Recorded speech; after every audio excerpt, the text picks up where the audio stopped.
Hi, everybody. We're back for HAPS interviews round 4, part 2.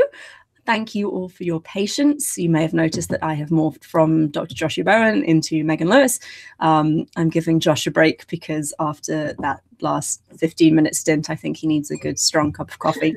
And thank you very much to Hélène, who kept going like a champ. If you've not seen the last 10 minutes of the HAPS round 4 part 1, I highly recommend you see it. It involves Hélène talking to herself very well, because we just... I did it quite a lot, so... You did fantastically, and you had questions about snakes and Indiana Jones, and I mean, what's not to love about that? So, for those who are just joining us, welcome. Glad to have you. We're going to finish up Helene's interviews, and then we're going to go on to Ryan Fitzgerald and Priscila Scoville, who have both very kindly agreed to push everything back by 10 minutes so that we can give Hélène the due time. So if you were just in the part 1 of this hangout, please, if you have questions for Hélène about her research, about her summer project, please put them in the side chat and tag me, and we will get those to her so she can answer your questions. So let's get going. Hélène, you're going to be working at Telechana this summer as the objects registrar. Can I ask how you so you're working on a dissertation on the golden age of archaeology, which sounds fascinating, by the way, absolutely fascinating. And one of the problems you're having is that because your excavation work is not related to your dissertation work, it's actually quite difficult to get funding to carry out that summer research. How do you balance two such demanding research areas? Because I have a hard enough time just doing my dissertation. If I was doing my dissertation and working as an objects registrar at an active site, I have no idea how I do that. So I'd love to hear, practically speaking, how that works out for you. Well,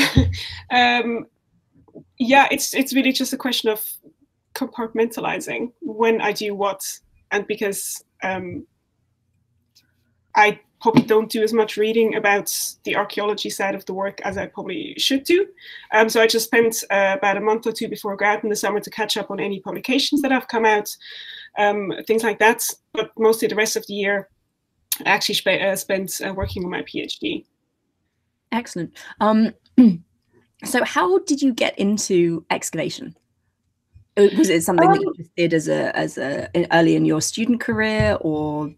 I studied in Switzerland. It was a really small university. We actually only had one excavation project, which was in Syria at the time.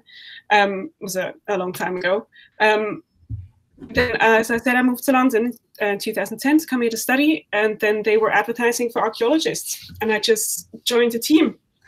Awesome. As an intern, and then I just kind of stayed on the project and sort of slipped into this role of objects registrar, which is not really something you study or learn at university, really. I've never seen any courses for anything like that. But it's just something that you kind of, also apparently nobody else wants to do it, and I don't understand why, because I think it's actually the best job on the team, because I get to see everything. I get to see all the objects and all the samples and everything. And I was going to say, I bet you just have your hands on everything that comes through that site. You must have a really good overview understanding of the site as a whole. Well, I hope so. I mean, that has taken me a really long time. I've been on the team now for 7 years. Obviously not quite as big a grasp as our directors, which have been doing it for 15 years and longer. But yeah, I think so. Yeah. I did a season's field work, just site survey at Alalak. Have you had issues with the things like the Syrian civil war? Because I was there a couple of years after things started, and we were fine, but you could hear firefighting when you were out in the field, and it was quite unnerving at times. Yeah, we could hear it when I was there in 2012. Because we are very close to the border. It's really only like, I don't know, 15 kilometers to the border, really, but it's a heavily militarized zone. We could hear some bombing when that was happening at that time in that area. But apart from that, like I said, it's such a heavily militarized zone. We don't really come into contact with any of the refugees or anything like that. It hasn't, I mean, it's a problem in the sense of that we need special travel insurance because the British Foreign Office advises against travel to that particular region. So you need special travel insurance, visas, visa fees, and all these kind of things. But we, like I said, we've been working there for 15 years. And not only are most of our team Turkish, most of them are actually also from the region. So we have a really good connection with the local community, with the local university where one of our directors teaches. Most of our students come from there. So we're really integrated into community as well. So, and with the police and the military there as well, we have really good communications with them. It's never really been a problem being there or feeling unsafe in Turkey or in that area generally. That's fantastic. So the other thing that came across quite strongly in what you were saying initially is what you feel is the importance of like community outreach and kind of disseminating academic scholarship to a non-academic community, which obviously is what we do. So is that something that you managed to do, have had an opportunity to do anything with in Turkey, or is that still a little bit tricky? No, so we have several things going on at the site. So first of all, we've turned it into an archaeological park, which means the site is open to the public throughout the year and while we excavate as well. So anyone who wants to can come and visit and get like a mini specialized guide tour if they wanted to. It's a little bit off the tourist track, so we don't get a lot of tourists, but we get some members of the local community. We have somebody on our team who works with schools. So she goes to schools and teaches them about the past and archaeology and works with museums. There's a really, really good local museum, which was opened in 2015, I think. Brand new, like everything, brand new labels and panels and everything. So they do a lot of work with outreach and schools specifically. Like I said, we work with the local university, with the Mustafa Kemal University. They send our students. We have some of our staff teach there, and they sort of also, I think it's also outreach as well, actually. Previously, so 2014, my colleague and I, Murat Akar and I, we had an exhibition at Istanbul. So where the original excavation was conducted by Hélène Maloigne in the 30s and 40s, and he took a lot of photographs of the site. So what we did, we digitized those glass slides, and Murat, who is also our project director, one of our project directors, he's also the site archaeology and photography are connected throughout history and still are, and how the local community has always been very important in archaeology. Because I'm not sure that, you know, like people, when we work in the Middle East, and traditionally people working in the Middle East in the early 20th century have usually employed huge amounts of people. So people like Hélène Maloigne would have 500 people working for them. But there is very little in the literature about them. They hardly ever mention the fact. It's always the archaeologist finds things or excavates a city. Yeah, occasionally you'll find like a team leader. Do it. So it was important for us to show that not only it's not just people coming from the West and finding things, it's actually you need the local community. They know where everything is, and that they are the ones doing the hard work and the hard labor. And we, of course, also have very great people on our team from the local community who work for us. And most of them are actually on the team for much longer than most of the students, so just passing through, you know.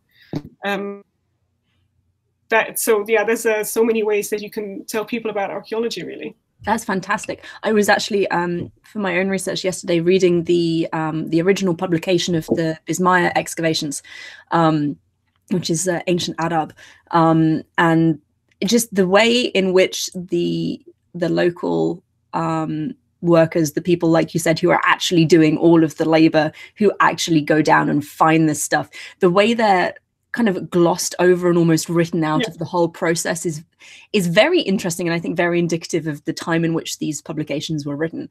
But Banks tells a story about how they found a statue and they kind of uncovered just the body of the statue, and rather than like rather than excavate it in full that day, he pretended it was nothing, covered it over because he didn't want the locals to see it. I'm not 100% sure why, but it was an interesting choice. He covered it back over, and then after everyone went home for the day, he and two of the senior like team leaders went back and properly excavated it, because I think he said he didn't trust that the locals would actually do a good enough job of excavating it. He wanted to do it himself. I cringed internally a little bit there. That is a common theme in early 20th century archaeology, sort of not trusting the locals and the natives, as they're often called, unfortunately. Yes, well. Natives, no.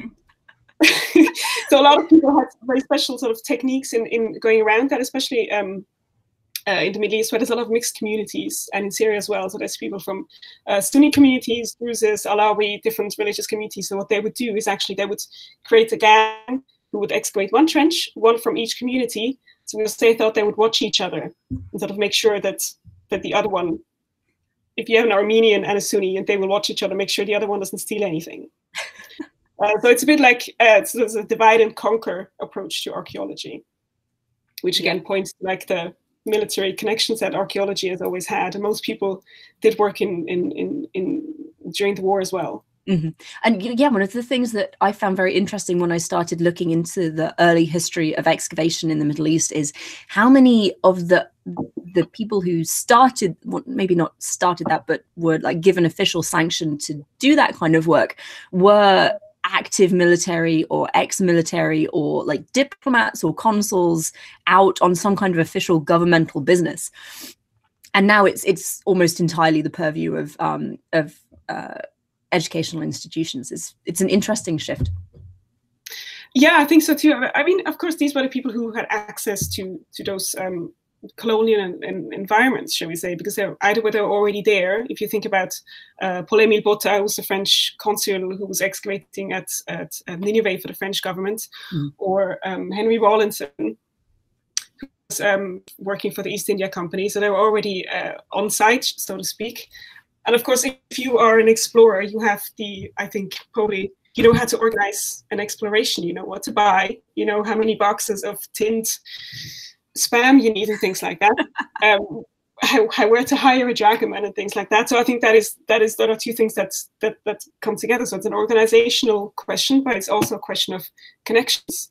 So you're all in the same club. Yeah, you went to school with like the local you went governor. To school, you always eat and Oxford, and you know all right people. So even if you're not part of that officer class, you will know someone who is. And if you need permission to go somewhere and do these things, I think they're easily organized in that time. And of course, it's a boys as well. Yes. Okay, so we do have a couple of questions. Nick J says, what is your favorite part of the work that you do? I'm not very good at drawing things, so that's probably the least favorite part of the work that I do. I think my favorite part is, it's going to sound really weird, I like measuring things a lot. Really like getting handle objects, most importantly. And also because now we have a really large storage depot, so we're constantly having to reorganize and make more space. So what I get to do is I get to go through our backlog and see everything that has been excavated when I wasn't there before I got there.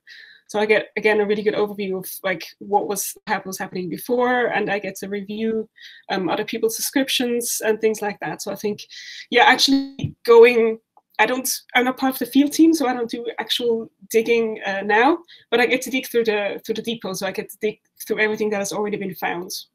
And I think that's probably my favorite thing to do. That's really cool. That's really, really cool. I think I'd enjoy that as well. And there's a certain joy as well in organizing things. Yes, I think that's also something that we probably share with philologists as well. It's making lists. And making ordering things. Yeah, and color coding everything and making sure it's all in its right place. And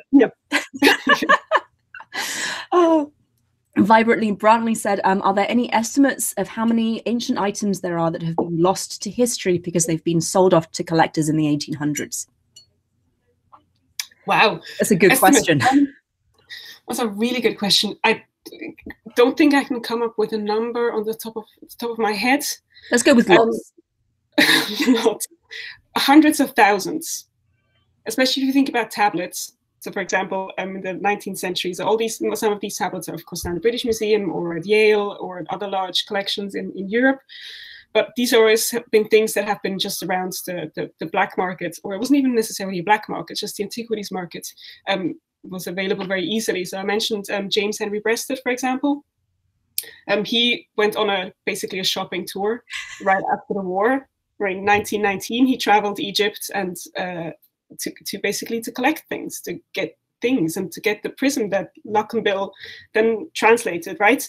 That was one of the things that came out of that, and they just bought it at a shop. Or you think about these things that just like really easily dispersed. Mm-hmm. Another thing that I want to mention that perhaps some of you will find really interesting, there's a project called Artifacts of Excavation, and it looks at all the objects that have been dispersed from Petrie's excavations in Egypt. So because a lot of people contribute to excavations in the early 20th century, you could donate some money and then you would get an object in return. All of these museums, that is why there's so much stuff, the hundreds of thousands of Ushaptis that are around in the world. And so these people have, so people who created that project have collected all of that information from all of the I think it's over 200 museums in the world that have items from excavations. And it is literally all over the world. And so if you can have a look at how many objects they have there, you can just, I think, extrapolate that. And that's amazing.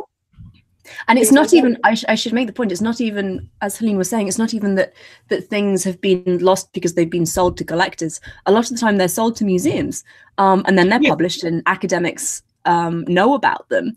But when you're then trying to go back and reconstruct the history of how these objects were used, it's incredibly difficult, because in a lot of cases you don't know what site things came from. All you know is that it was bought at a bazaar somewhere in Iraq during the 1920s.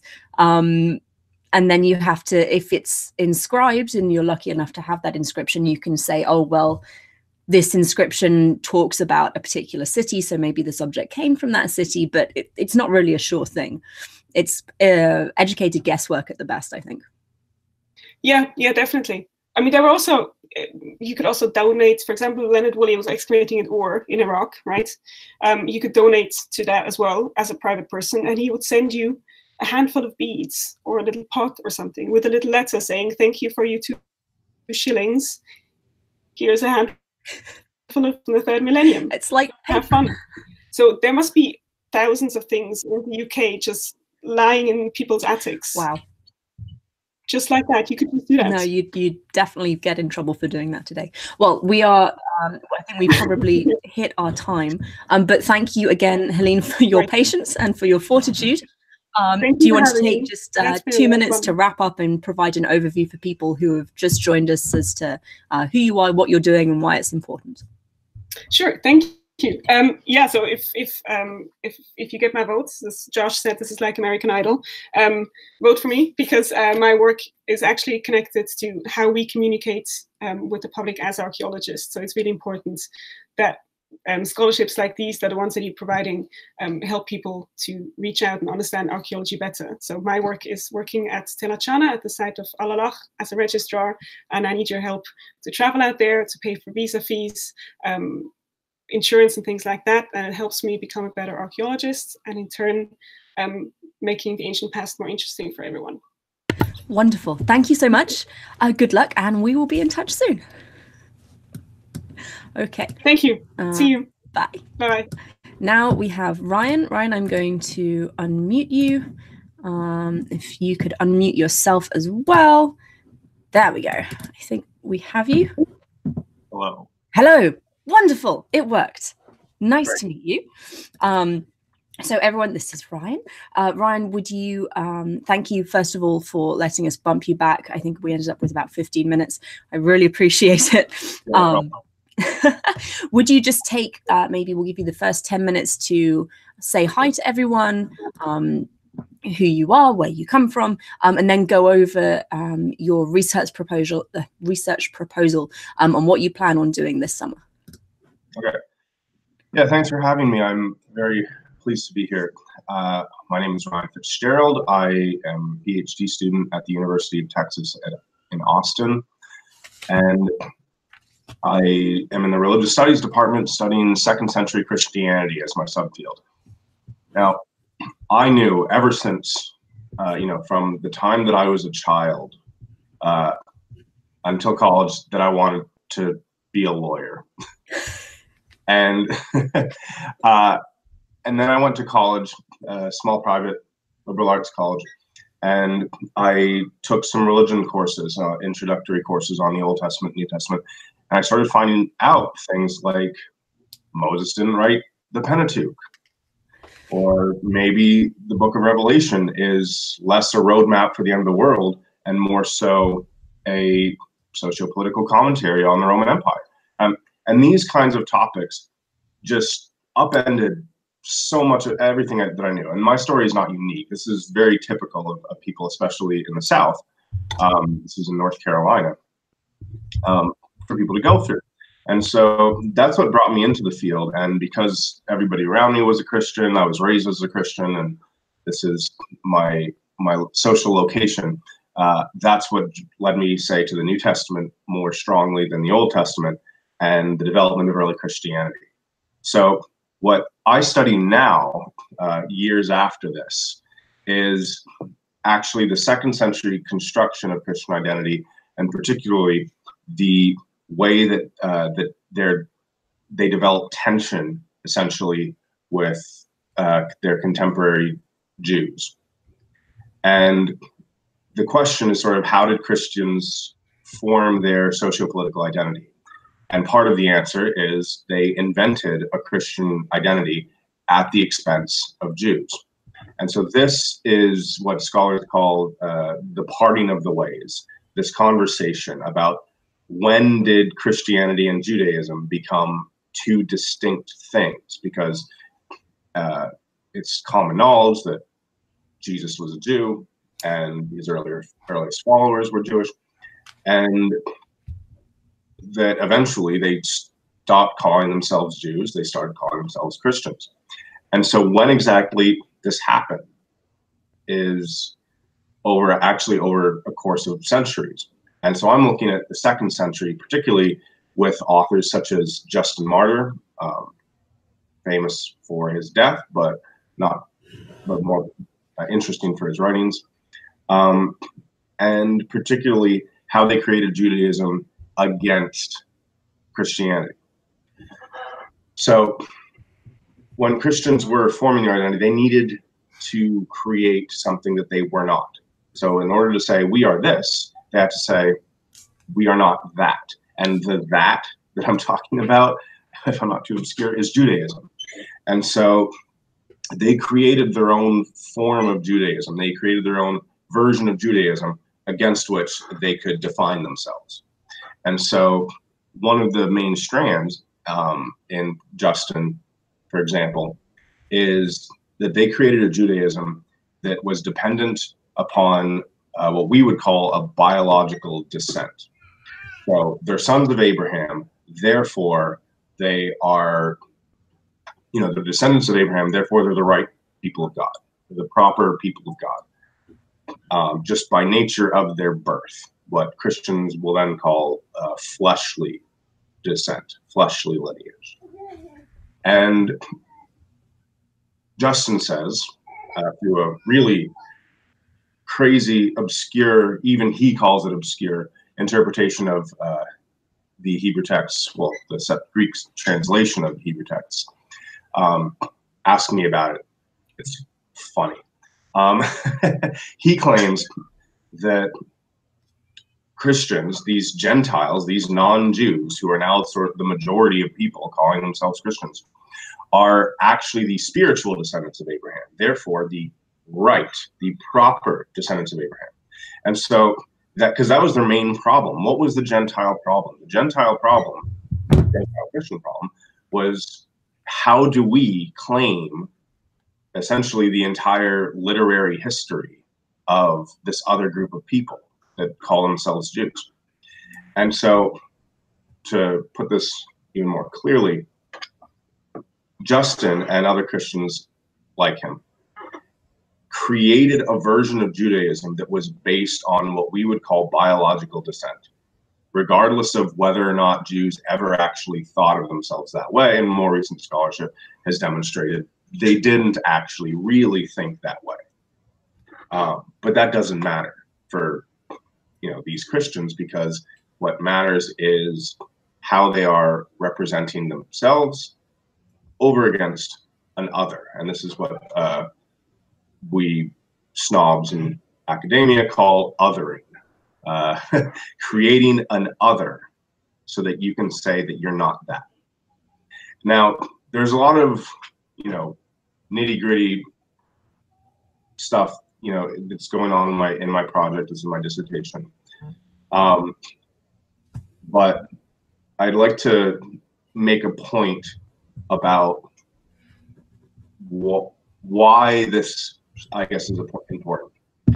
Why it is important is because essentially the process that the Christians are doing, this process of creating a version of their opponent so that they could attack that version. This is a straw man argument. That's the logical fallacy. This happens still today. And the reason why this is important is not so that I can necessarily teach people about the Bible. Yes, I want to do that, but it's not just about that. It's not about explaining people Justin's obscure interpretations of the Septuagint. I want to do that too, but it's about recognizing the social strategies that are going on in the 2nd century, because they still go on. And I don't think it would take anybody listening very long to think of a few examples of how this happens today with today's political climate, and particularly in America, to the process of describing a villainous group of people and then attacking that projection happens all the time. And so what we learn from history is, well, we learn everything from history, but what I'm particularly focused on is explaining this process of Christian self-definition, the social, the body politic that they're creating, not so that I can just explain about Christianity. I would love it if that was all I was doing. But one of the things that being in a public university has really turned my mind towards is out-facing scholarship, as this entire project is based on. And scholars have a responsibility to get, not just to talk amongst ourselves, but to project outward. And to some extent, I'm always thinking of my 18-year-old self going to university, and I knew everything. 18-year-olds know everything. That's, of course they do. And I knew everything about my faith, about the Bible, and I knew all there was to know for the most part. I was taking classes because I needed the credit. It was easy credit. It's stuff you already know, so why not? Yeah, exactly, easy credit. And so I think about that version of myself all the time, because now I know nothing. And that is who I'm striving, that is my target audience, essentially. And so when I've taught undergrads here, I can't help but think this is who I was. And the important fact is not that I want to make everybody go into this field. Side note, don't. It's really long and hard and expensive, and it's not really practical. You really have to like what you're doing to do this. So don't do it. Be an engineer. But but it's because my hope is that through teaching, and through teaching particularly, this development of Christian social identity will be reflected in their minds to understand what's going on in history now. Because now we are making history. We are always making history. And particularly in America, we're going through seems like we're going through a lot, but we're going through a lot now, and 50 years from now, people are still going to be talking about this. And to understand the ways that social groups form themselves over against others is a crucial factor on understanding how history progresses and how things go, how things are. So that's my pitch. That's awesome. Thank you. Can you just take maybe 2 minutes and say, why do you need the money? Why do I need the money? Well, I'm not going anywhere. Basically, I hope to be on the job market, and you need money. You need to spend money to make money. What's going to happen this summer is I'm going to be going to conferences. I am going to be hopefully going to job interviews. If I get this money, I'm basically just going to be turning it over to like Southwest Airlines or something. Career development. Because I'm essentially going to be looking for a job, and hopefully I finish my dissertation and then look for a job. And that's so. If I win, if you vote for me, you will not be supporting a particular project. You'll be supporting me and my endeavors. Excellent. A very legitimate use of the money for an academic, because he wasn't lying when he said this is expensive and time consuming. It really is. Like, going to conferences, you can find grants for that. You can find like little pockets of money here and there, but you have to pay airfare, you have to pay conference registration fees, you have to pay for hotels and then food while you're there. It's very expensive. And then interviews are also expensive. So definitely. And I love that you can pay for you pay for the conferences, and you get a discounted rate if you pay to be a member of the society that holds the conference. Yeah. Yeah. So, and professional registration for this kind of stuff is like a couple of $100. So yeah, it's expensive, people. Okay, so we are going to get into some questions. Thank you for that, by the way. That was absolutely fascinating. I know virtually nothing about the formation of Christianity, so I learned something today. And we do have a question that you kind of touched on. Intellectual Iconoclasm says, this story sounds very familiar. Those stresses between Jews and Christians back then, are they still present? Are they part of the friction that we see today?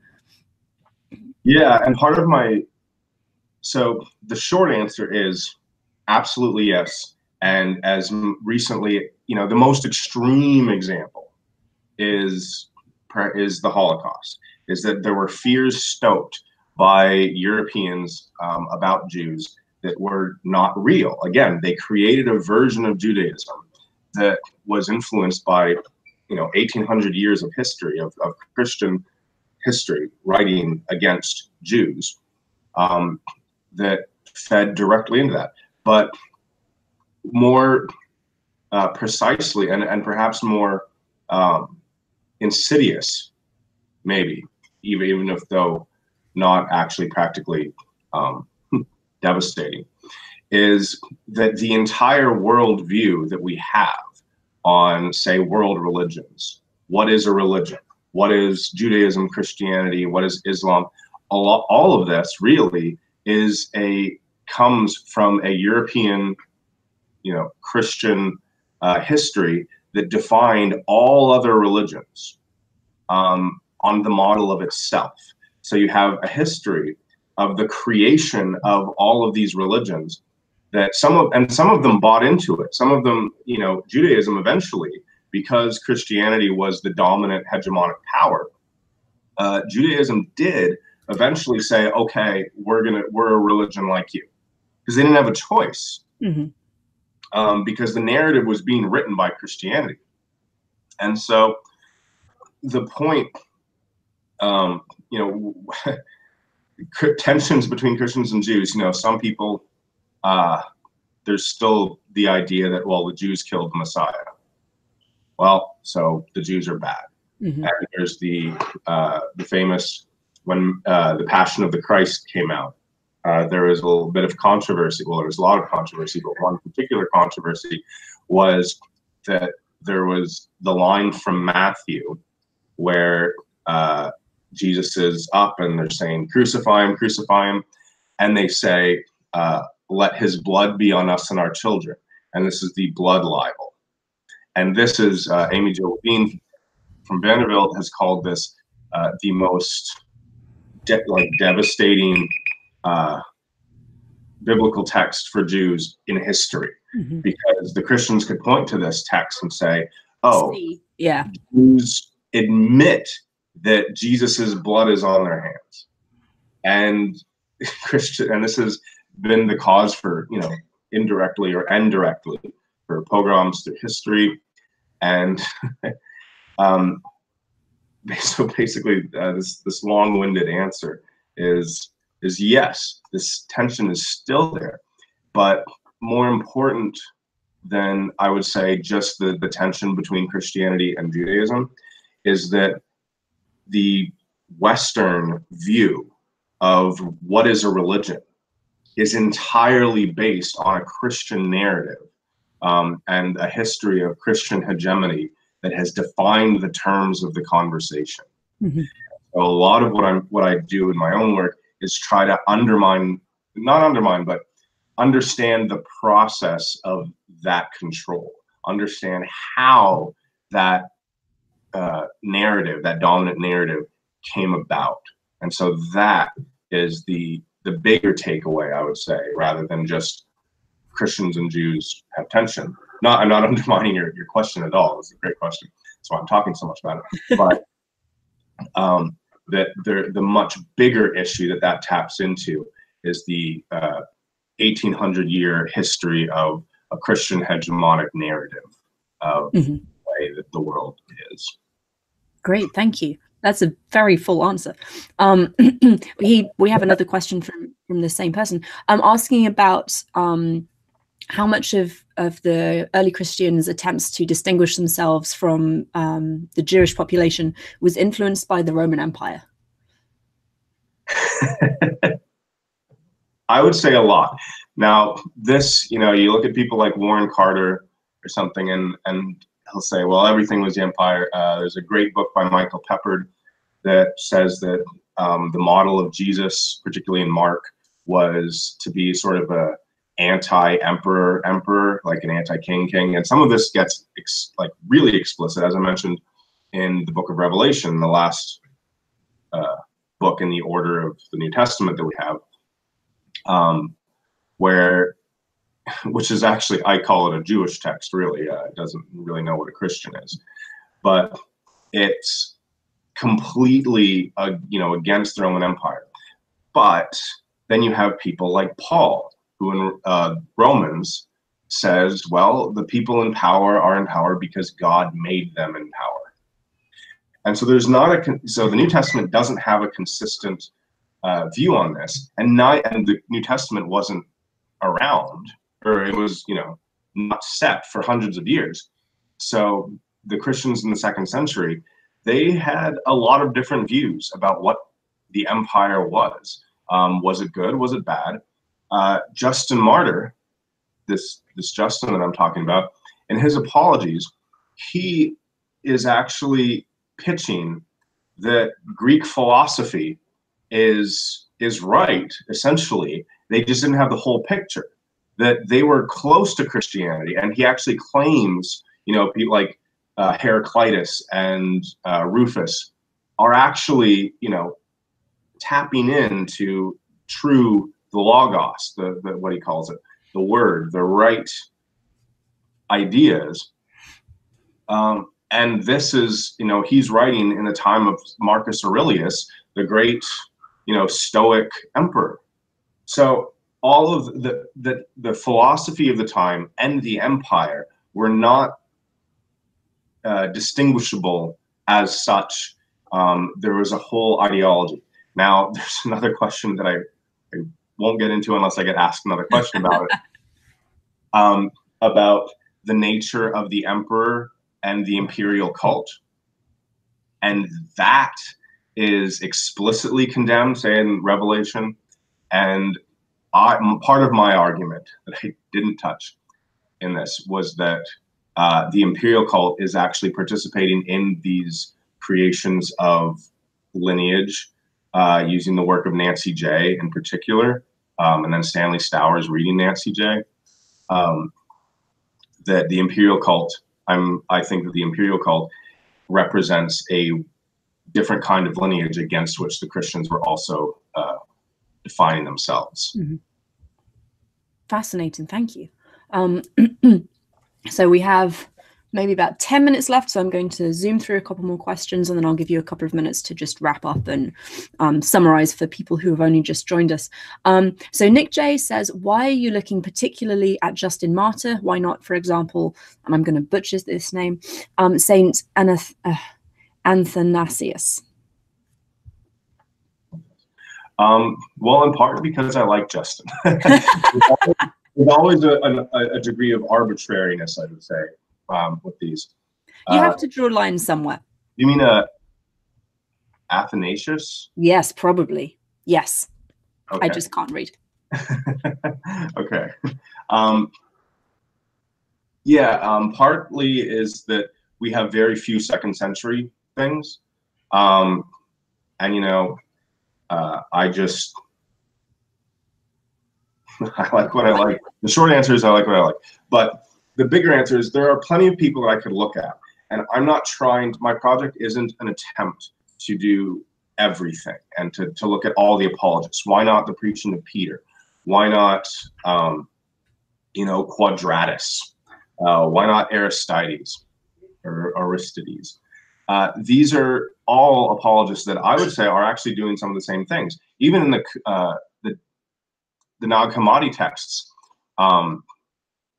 they still, you know, in the Sethian literature, they're all doing these lineages and whatnot, which is why it was so popular that in the pastoral epistles, First, Second Peter, and First, Second Timothy, and Titus, I forget which one of the Timothys, it says stop talking about genealogies. It actually says like stop this. And yet this is how Christians were defining themselves. So I'm looking at, and again, when I say Christians, I don't mean all Christians, because there is no such thing. There's no statement that I could really make that would be true for all Christians. So what I'm looking at is a particular strand, and that strand is evidenced in the writings of Justin, essentially. Excellent. Thank you very much. Bubska II says, you're focusing on othering against the Jews. Do you have any idea of how this compares to othering against other groups like the Gnostics and Zoroastrians? Sorry, can't read today. It's fine. Yeah, so the Zoroastrians, not so much. They didn't seem to, I don't think they seem to care that much about them. But the Gnostics, this is, of course, another big question. One of the books that I have my computer sitting on right now actually is Karen King's wonderful book, What is Gnosticism? And so what were they? Meh, we don't really know. But one of the problems with other forms of Christianity, other sects, like the Nag Hammadi literature, what became to be called Gnostics, is that they were pretty much post facto destroyed, essentially. So there's one of the things about history is that all history is revisionist history. And it's, the famous statement, history is written by the winners. So if you look at Irenaeus, he is the big bad of the Gnostic world, say. You read Irenaeus, and he's a contemporary of Justin, and Irenaeus is reading Justin and likes Justin. And I've heard it said that if Irenaeus hadn't liked Justin, we would not have Justin. We wouldn't know who Justin was if it weren't for the fact that Irenaeus, a much more popular writer, liked him. And Irenaeus goes on this whole rant, and he creates a version of Gnosticism. He says, these are the Gnostics. And part of this, and this it went on until more recently, that we believed Irenaeus was telling the truth, because he was defining a group of people that he called Gnostics and saying they believed all this crazy stuff. So then when we discovered the Nag Hammadi texts in the early 20th century, or well, first half of the 20th century, we were like, oh, this is what Irenaeus was talking about. So these are Gnostics. Now this has been dismantled in more recent scholarship, particularly the work of my professor, Jeff Smith, has written a book that dismantles a lot of the way that Irenaeus has been read. But essentially, this version of Gnosticism didn't really exist, which is why you have Karen King writing What is Gnosticism, which is why you have David Brackey writing a book that deconstructs Gnosticism. It's why you have famous Michael Williams in the late 90s wrote one of the more influential books of the past few decades, where he basically said Gnosticism is not a thing. It never existed as such. So so in some, Zoroastrianism, not so much. They don't really write about it. In some of the later literature, you get some crossover with stories about the Magi, actually. Another one of my professors is the world expert on the revelation of the Magi, Brent Landau. And there's some crossover with Zoroastrianism there. But with Gnosticism, the exact same process of creating a version to against which to define was happening in Irenaeus much more strongly, say, than Justin. But and it has affected how we have viewed Gnostics for 2,000 years. That's fascinating. Thank you so much. So everyone, we have about 3 minutes left, so I'm sorry we're not going to get to the rest of the questions. Thank you all for being so engaged and interested. Ryan, I should tell you, we've had about 3 people say, when are you starting your own YouTube channel? So if you want to just take a couple of minutes, sum up what you've said, just for those who weren't here for the beginning of your interview, and then we will move on to Priscilla. All right. Well, thank you for having me. Again, my name is Ryan Fitzgerald. Please vote for me. Your vote and the money will go to continuing my scholarship and maybe starting a YouTube channel. What I do is I study the 2nd century creation of Christianity, how they invented their social identity, particularly against other versions that they create of different peoples. So they created a version of Judaism, and eventually, I didn't mention this, but eventually they create what is called paganism, which is basically everybody else. There's no such thing as paganism, but they invent it anyway because everybody has to be in one of these 3 categories. So this is what I study. I think it's important to communicate this, not because I want people to know necessarily about ancient Christianity, not because I want people to understand the Bible better, although I think that would better society, generally speaking, but because it's important, and this is the big takeaway again, it is important that people understand the process by which social groups identify themselves, and particularly how they frame their own social identity against others, because that against others, that leads to both real harm, real practical harm, and feeds into a lot of modern debates and a lot of modern discussions. And, I'm in America right now, but the same conversations are happening in New Zealand, in Australia, in Britain, and Germany, in Turkey, like pretty much everywhere, the exact same, or the same kind of process, they're qualitatively the same kind of process is going on. And my aim is to help as many people as I can understand that process, because I think that through understanding the process, we can only but improve. Wonderful. Thank you so much. And again, thank you for your patience earlier. This was absolutely fascinating, and we will be in touch in about a week or so. All right. Thanks so much. Thanks, Ryan. Bye. Oh, let me remove Ryan. Okay, and now we have Priscilla. Okay, there we go. I can see you. Can we hear you? Yes. No. Can you unmute yourself? Yes, I did. Oh my goodness me. It's happened again. I can't believe this.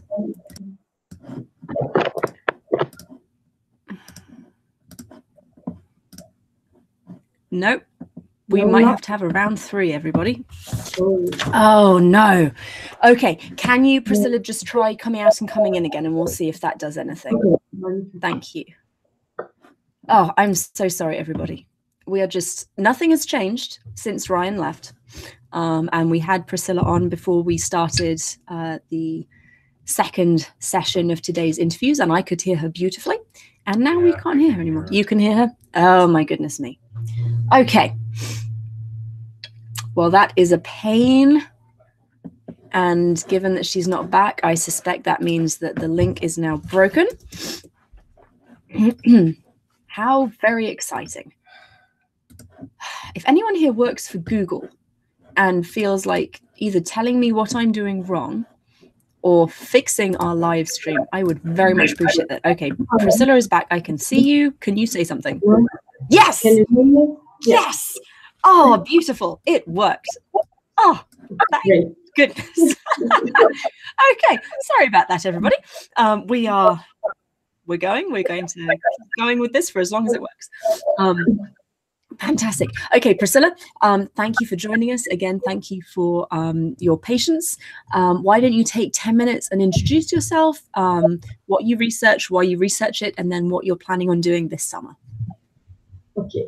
First of all, I want to apologize for my English because I'm not an English native speaker and I'm not very used to speaking English very often. So I probably make some mistakes and just ask a little patience with that. And well, I am a historian and I am doing my PhD in Brazil at Federal University of Rio Grande do Sul. It is far south of Brazil. And I am saying that because here in Brazil, the ancient Near Eastern field is just starting to grow now.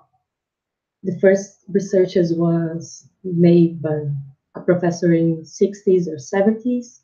So there is not many people studying it right now here. And everyone that wants to study it has to be a historian. So that's why I am a historian, and I did in my MA in history also. And as it's really new field, we don't have a great center of studies or great groups of studies. So if you think that's fair enough and you vote for me, I want to travel around Brazil. I have some points in mind because it's a huge country and we only have 3 professors that are archaeologists and are allowed to teach us. So I want to go around Brazil and give short courses or talks or anything at all that can help undergrads to start studying it and help the field grow here. I think that's really important right now. And about me, I am studying the international relationships between some kings during the Amarna period. So my main source is a group of letters, which are the Amarna letters, found in Egypt, about the time of Akhenaten or Amenhotep III. And these letters were found there, so the major part of them are received by the pharaohs, these letters.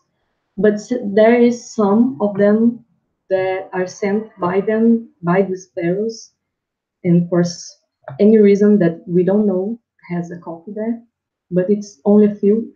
It's a total of almost 400 letters, and 3 or 4 are written by the pharaohs.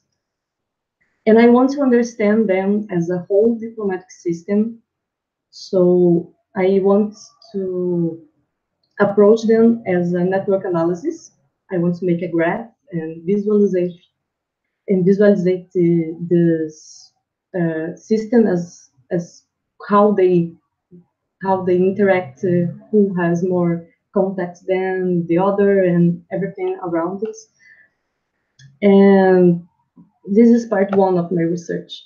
I want to understand them as a system and have this analysis made as through network analysis, and then compare it to images and things that are in Egypt about the other kings, but it is not sent to them. So as it is many letters, I am studying just the great kings. Each is only 5 of the great kingdoms of the Near East at this period. It's Hatti, Egypt, Mitanni, Babylonia, and Assyria. Assyria has a question mark because at this moment it's growing, but it's not yet fully grown, and it's just starting now. But for now I'm counting on it. And the lesser kings are vassals or kingdoms that are dependent of Egypt. So the letters from them are most administrative. So they are asking for something or reporting something. And so those letters I'm not worried about right now. I'm just worried about those from the great kingdoms, which are 14 letters. So I have to ask, do you have a favorite letter? Yes, I do. I really love the letter 26, EF 26, which is from Shurata, from returning to T, the Queen of Egypt, wife of Amenhotep III. It's an amazing letter, and he's saying how important she is to Egypt and how important she is to the relations and the establishment of these relationships. And I think it's an amazing letter. I only wanted there's more for her because that's the only letter sent to a queen. So I think that's a really important letter right now. And I studied it. And the other letters from return during my MA, it was really nice. But in my MA, I studied like rhetorical questions to these letters. So I just worried about what they are saying, what they want to say, to understand this reciprocity that exists between them and how it works only in Mitanni in this case. Now I'm growing my field and I want to start doing that with more kingdoms. My supervisor says that I am a little bit crazy for doing that, but I hope it's okay.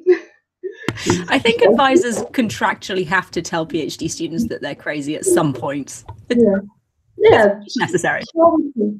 She always say that, but she allows me to continue doing that, so I will keep going. And I think that's amazing. It's an amazing thing that I can do because I have all the support from him, and other professors here in Brazil are helping me a lot, especially with the network analysis, because it involves a lot of math, and I'm terrible at math. So other people are helping me a lot with that. And what else? I think that's it that I have to say. I hope that's clear enough, because it's already a mess in my head. That was very clear. I think that's fair enough. Because these kingdoms, they are said to be equals. They treat themselves like brothers. They can't say they are better than the other, but I think they do not respect that. They just write that. They all secretly think that they're better than whoever it is they're writing to. I'm pretty sure. Exactly. So I want to understand that and compare this information with whatever soldiers or scribes have written in their tombs or temples that says about these other relations and are not officially letters that the other kings can see. Fantastic. Right? So you're kind of, with the network analysis, you want to compare the official line of what the kings are saying to each other versus what the actual feeling in the country may have been towards these different nations. Yes, exactly that. And that's fantastic. Thank you.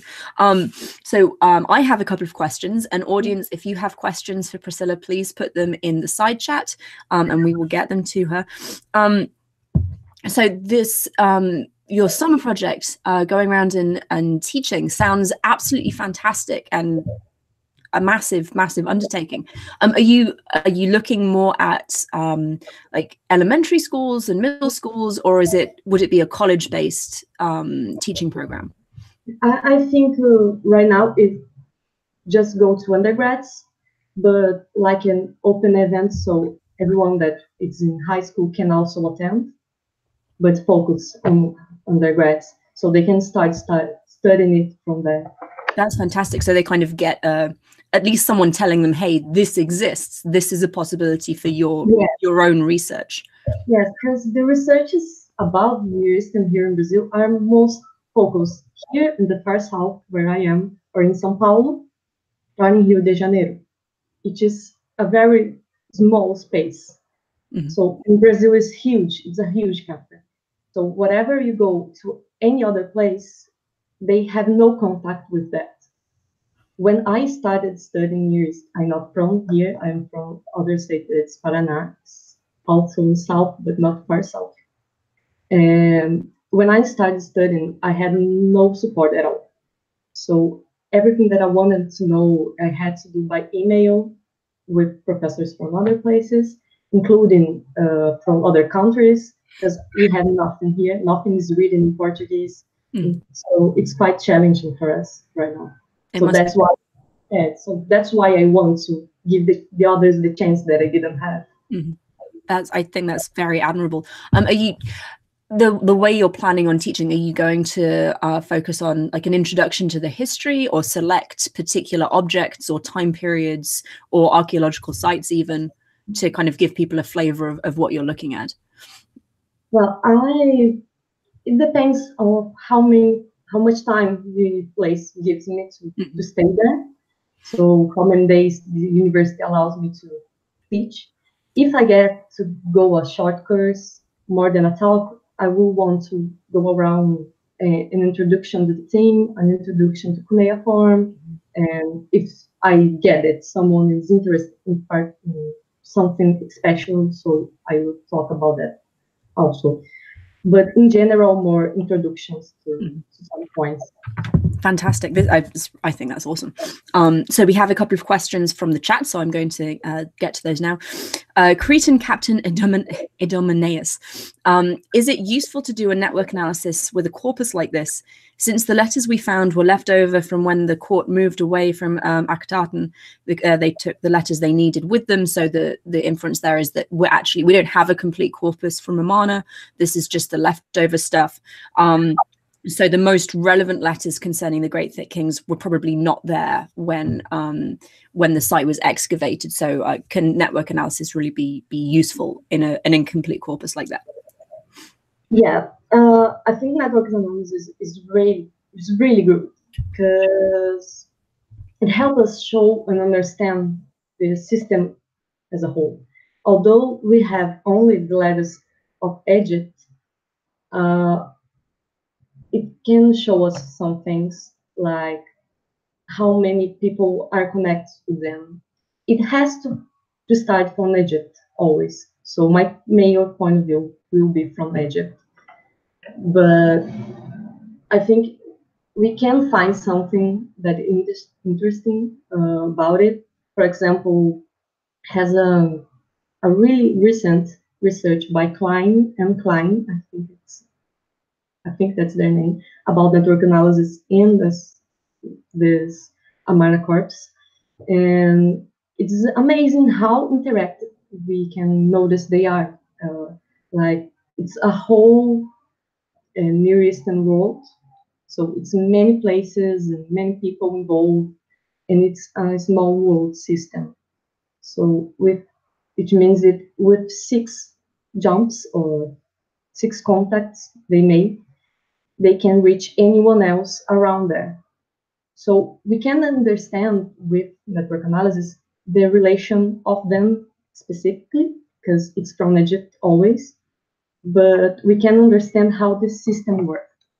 And I think that's just a start to understand how they can be interacted by other members. Thank you. And I think that's a question that actually is a good question. And it's something that comes up with whenever you're working with any kind of historical information, because no corpus is complete. Especially when you're getting that far back into history, there's always something missing, something's been destroyed or moved, or people just don't keep everything. There isn't enough space. That's totally fair, because when I was doing my MA, my idea for a PhD was to focus on Mitanni. And there is nothing about Mitanni. We have nothing. And everyone said that to me. And I was just so disappointed that I couldn't study that, because I really love how Mitanni works on the scarps, and I really wanted to study it. So that's when I came with the idea of studying the whole group, not just one place. But also at this moment, I wanted to get the Bogascoy letters, the Luzi tablets, and understand them. But my supervisor said it was too much. I had after you graduate. Maybe later, lifetime job, but then. Thank you. So Zupater says, was Zananza murdered? If so, who do you suspect? Has. There was murder involved on those letters, but it's more like nomad groups that are there, and we don't have exactly how to say who murdered who and why or where. There is an amazing letter from Burnaburiash, the king of Babylonia, and he says that his messengers were killed or attacked in the way to Egypt, and he was demanding the king to do something to find this man, to rescue the money that he lost and everything. And it's quite a book can be written by that, because it's really nice to see how a tiny letter has just a few words, and it says so much about how things work, not just between the kings, but how people managed to go there, how the messages traveled, and what to expect in this way. One of the things I really like about letters is it's not always what people are saying, it's the kind of the like the feel you get for the world that they live in. Because without that kind of thing, you wouldn't know maybe that a messenger traveling from Babylon to Egypt could be killed. It's these little bits of information that come up in documents that I think, at least for me, make them so fascinating. So we have a question from Vibrantly Brantley. Did you lose any research materials in the National Museum in Rio de Janeiro during the fire that took place earlier this year? Happily, I didn't, because there is nothing about that here in Brazil. Most of my letters are in British Museum or Metropolitan or in the Louvre or in Cairo, so there was nothing here in Brazil. But the Egyptian collection was very damaged by the fire. They are finding something, fragments right now, is still working on it, so it's not completely lost, but the Egyptian part was really, really bad damage. There was my Twitter feed and Facebook feed were just full of historians and archaeologists and non-academics, just people mourning the fact that so much had been lost. And the sad part is that it was announced that you would have fire there, because they had no money. They were saying that they needed to maintain the museum, that they couldn't. The museum was closed, fully closed, more than one time before that, because they couldn't pay to stay open. And then when it happened, it was no surprise. And there's a very huge number of museums here that are in the same situation, and the government doesn't invest on them, and we are just waiting for the next fire. They haven't been given, following this, they haven't been given more funding at all? No. There are some governments that are helping. I think the German government are helping, and the French government, but Brazilian government doesn't invest much in this new president that we have. It's terrible. He doesn't want us to learn anything at all. He thinks that he doesn't need to invest in education. So it's quite a difficult moment right now. For example, I wanted to do my PhD abroad. I had everything fixed. I was seeing places to live. I was going to Liverpool. But at the last moment, government just canceled all the sponsorships, so I couldn't go. So we are facing this problem right now for the last years, and it's quite difficult for us, especially in humanities. So that makes the kind of outreach project that you're planning this summer even more important than it may be in other countries. Yeah, I think that's the thing. With this money, I'm not just helping myself, but I trying to resist something that is totally ignored by the government. I'm trying to help the others to keep trying to stay in the area. Wow. I'm going to just move on before we both burst into tears. Captain Cretan Captain Idomeneus, I promise I know how to speak. Idomeneus, saying, is anyone, as far as you know, searching for the capital of Mitanni, which would help your MA dream? Well, I don't know that. I think there is not a group specifically for Mitanni, because when I was looking for somewhere to do my PhD and I had this idea of Mitanni, I contacted every place on earth. And everyone that I have read in a book or in a journal, and anything that's said about Mitanni, I tried contact with, and everyone said that it was impossible because right now they didn't have anything and they didn't have any idea of how finding anything. So I think there is nothing right now of people looking for Mitanni, especially because we don't know exactly where it was.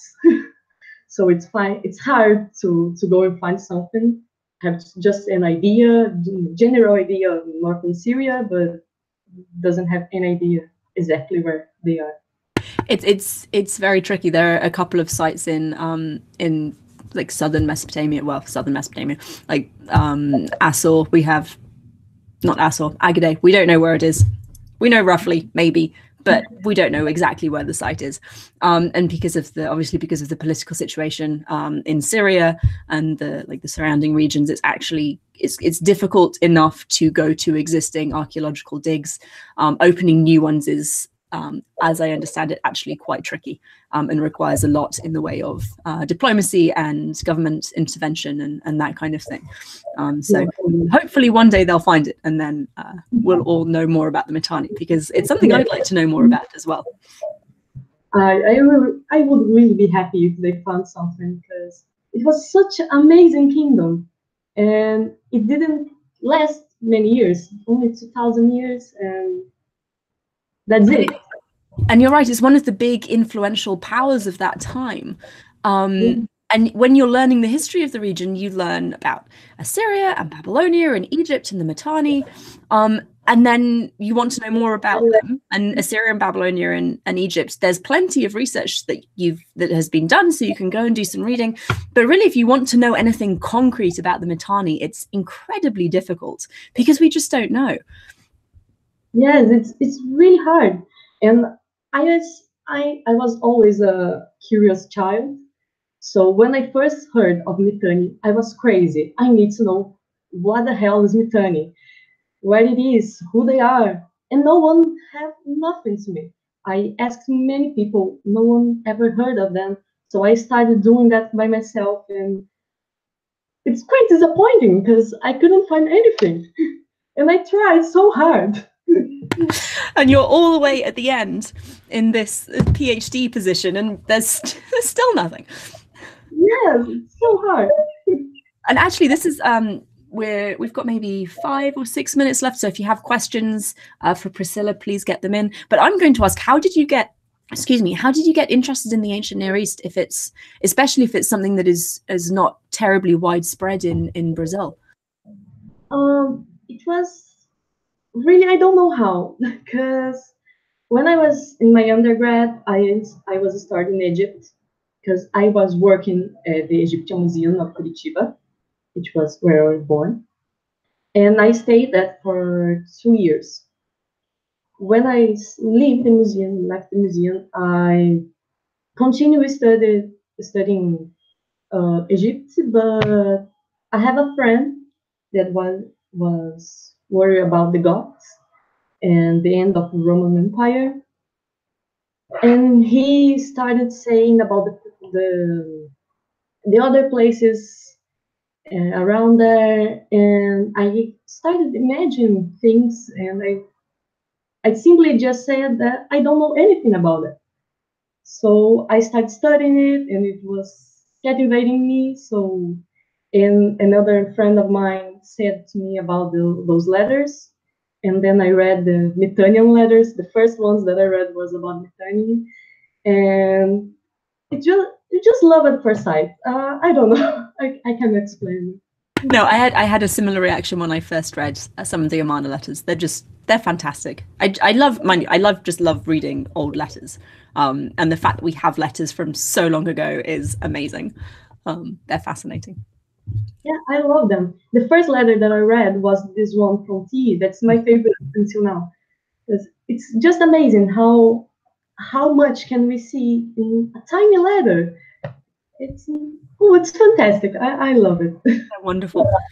Okay, well, we don't have any more questions. So Priscilla, I'm going to ask you just to take a few minutes, give us an overview of who you are, what you're doing for people who are just joining us. And then I think we'll wrap things up. Okay, so thank you, everyone.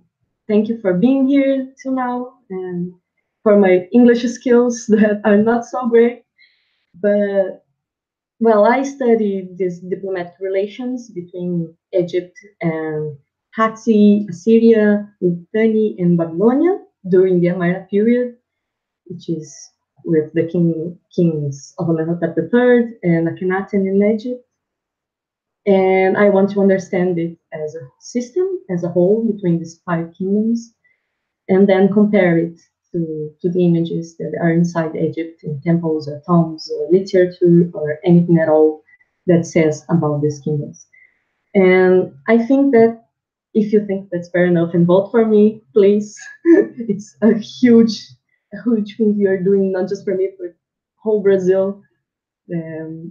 I want to go there and teach other people and try to help this field grow right now, because we don't have many people interested in it in this moment. Actually, I am the first PhD student studying in Brazil here.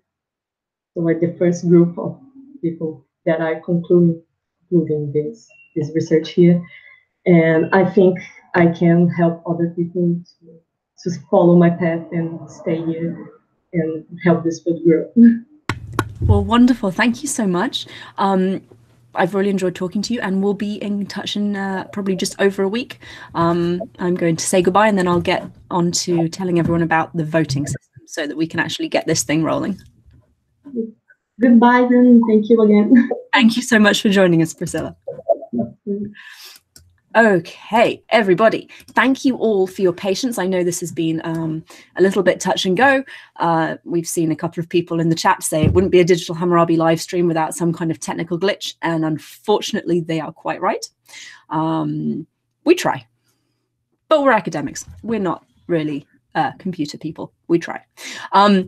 So thank you everyone for joining us. This was our final HAPS interview out of 4. We've seen, I think, about 14 applicants. We've heard all of their presentations about all of their research and all of the projects that they are hoping we will help them fund over this summer. So thank you for joining us. I've loved it. It's been absolutely fascinating. And I think you'll agree that we have a really exciting selection of research projects to choose from. I was originally going to send out the voting information right after the live stream ends. Unfortunately, I'm not quite ready yet, but definitely by the end of today, that is March 23rd, I will email all of our one-time donors. So if you send us money via PayPal, you will get an email from me. And if you are a Patreon, there will be a post up on our Patreon page telling you how to vote. If you're a donor, a one-time donor, and you don't receive an email from me regarding the voting process, please do email us, digitalhammurabi@gmail.com. Something's gone wrong, I've missed you off the list. Let me know, I'll get back to you. Voting is going to be open until Saturday, May 30th, 2019. That is 1 week from today. If you contribute to the HAPS fund after that date, don't worry, you can't vote for this summer's research, but you can vote for HAPS 2020 next year. I will put you on the list for next year. So I think that's about it. Thank you everyone for joining us. Thank you to Josh for starting off the live stream. And thank you to Megan for saving the day. love I you. snuck in out of nowhere. You did sneak in out of nowhere. Oh, so thank you, everyone. This was absolutely wonderful. Again, if you're a one-time donor, look out for an email from me. If you are a Patreon, please check the Patreon page later today for information on how to vote for the student that you would like to see funded.